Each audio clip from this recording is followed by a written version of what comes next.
Dave Melton is a recently retired marine engineer living in Surrey.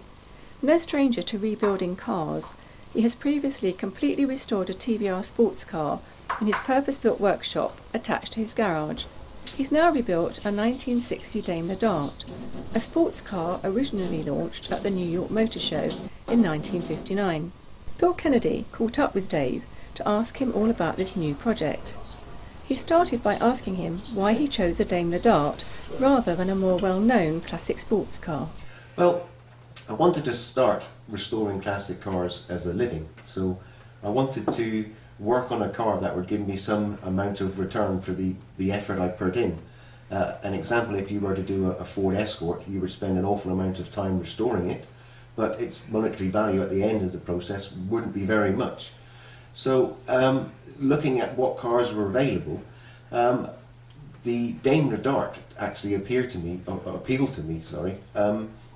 because if it's V8 engine and it's fiberglass body shell, both things I enjoy working on, and also with the fiberglass cars, there's not many specialists that really work on them. So I did some research. The Daimler Dart sells for a very good premium once it's fully restored, and it's still considered a very historic classic car. How did you go about sourcing the car? Well, I went onto some of the forums and saw if there's any cars for sale. I went through the general classic car magazines and various things, and really, as you can imagine, there's not many of these cars around, and not many come up. I used my trusted friend of eBay, and by chance a car needing full restoration appeared on eBay for sale in about the right price bracket. Bearing in mind the state of the car when you got it, how did you go about planning the restoration? I was nervous when I bought the car because it was still a considerable amount of money, even in the condition it was in. Two previous owners of the car had bought it to restore it and had actually lost nerve and decided it was beyond their abilities to restore it. So when I first saw the car, I was very keen to have a good understanding of how bad the car was. The bodywork didn't scare me because I knew I could do the fiberglass, but the whole project revolved around the condition of the chassis. So I managed to see the chassis, and I was happy that I could bring the chassis back to life, and hence the project would be worth doing. If the chassis couldn't have been repaired, then the project actually would have been a non-runner from that point. The instrument panel and instruments were in a very bad state when you got the car. Did you source new ones? Yes, the car was sat in a barn in Wales for 33 years. And during all that time, all of the instruments on the car were intact. 2 weeks before I bought the car, some children had got into the barn and, playing with the car, had smashed all of the instruments. The instruments are not particularly expensive, but of course people realise that they're rare, so their price goes through the roof. So I couldn't really afford to buy new instruments because it would have had such an impact on the cost of the restoration.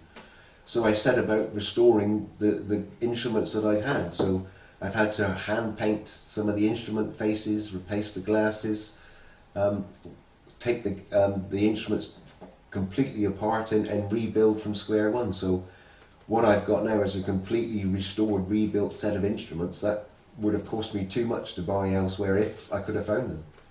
And what about the engine? The engine was a real joy. I was looking forward to getting my hands on the engine from the very start of the project. It's an original, classic British V8 engine, and of all things, engines are my passion. So the engine is very good. The materials they used in the engine was very good. And by happen chance, the world-renowned expert on these engines lives only 20 miles away. So he's very kindly been a consultant for me and shared some of his secrets with the engine. He uses it in his liquid fuel dragster. So he's helped me with some bits and pieces. The engine has been machined to 0.1 of a gram, so it's balanced to the extreme. And I've used only the necessary new parts of pistons and piston rings. The rest of the engine has just been methodically restored, polished, and balanced and assembled. So, you know, what you see now is basically what my pride and joy. It's going to sound, you know, really good, hopefully, and it'll run as smooth as a sewing machine, as they say. Has the car been restored to its original state, or have you done modifications? I've done modifications. I had to make a decision at the outset whether to keep the car as an original concourse condition or to modify it and make it a more manageable, drivable car. Looking at the history of the Daimler Dart, the steering is known to be very heavy and almost unmanageable over long distances.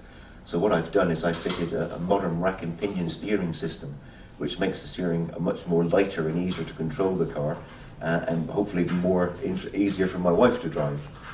The next modification I looked at was the brakes. The brake pedal required a huge amount of effort to make the brakes apply. So what I've done is I've fitted a modern servo-assisted system, which makes the brakes a lot lighter and easier to apply. And the final modification I did was the gearbox. The original gearbox was a 4-speed gearbox made by Daimler, and it really showed its age. Really, it was 60-year-old technology and very hard to drive, and you could crunch the gears very easily.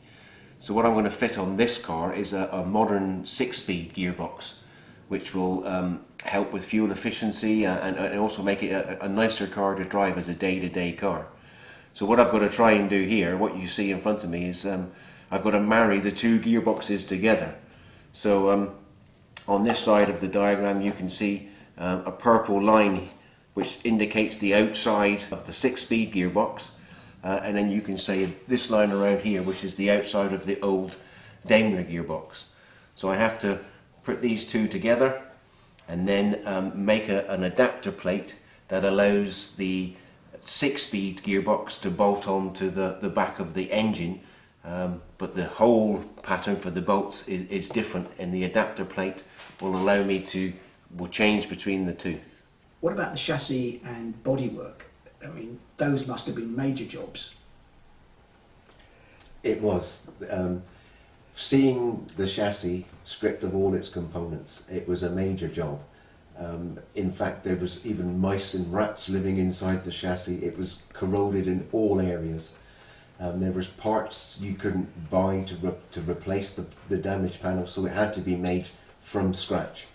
And I think overall it took nearly 2 months and a 1/4 mile of welding wire, and day in, day out, dogged determination to repair the chassis. And one of the problems with such a major engineering job is twisting the chassis or warping the chassis. A lot of heat is going into the chassis, so trying to keep it square and true all the way through this process was quite a difficult job. And the bodywork, well, that was the same. The bodywork is what stopped the car being restored. Somebody had tried to restore the car some 33 years ago. It had all gone wrong on them, and they ended up making a decision to cut the car in half. So it's been quite a job aligning the car and gluing and grafting the car back together to align with the chassis and all of its fixing points. So both major tasks, but some good lessons learned, some good experience, and I've had a good time doing it. And the paintwork? The paintwork has been a very difficult thing for the car, as it is in any restoration. One is the colour. What colour are you going to paint the car? And in my point, should I paint it myself or get somebody else to paint the car? So I had gone through and done all of the repairs, the preparation, the primer, and even got to the stage of buying the final paint. It was at that time that I was introduced to a professional spray painter who lived locally, who was very enthusiastic about the car. He come round and offered a very reasonable price just to put the finish on the car. So he took the car away. It's come back now and it's fantastic. It's the standard is above what I would ever have achieved, and I'm just delighted with how it's turned out. Going back to the engine and gearbox, it's a pretty heavy piece of kit to be fitted into such a small space. How easy was it, and were there difficulties?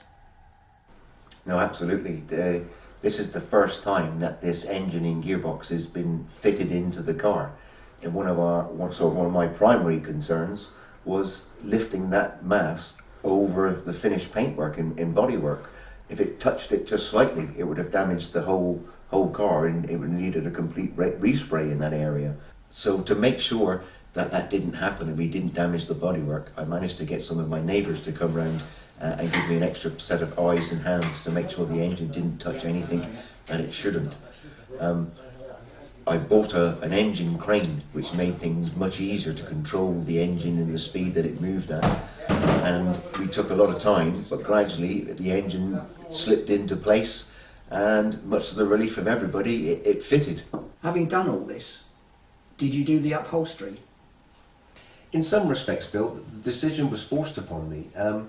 The cost of restoring these cars can get out of proportion, where you can end up spending more than the car is actually worth. So things like the upholstery are very expensive and very specific.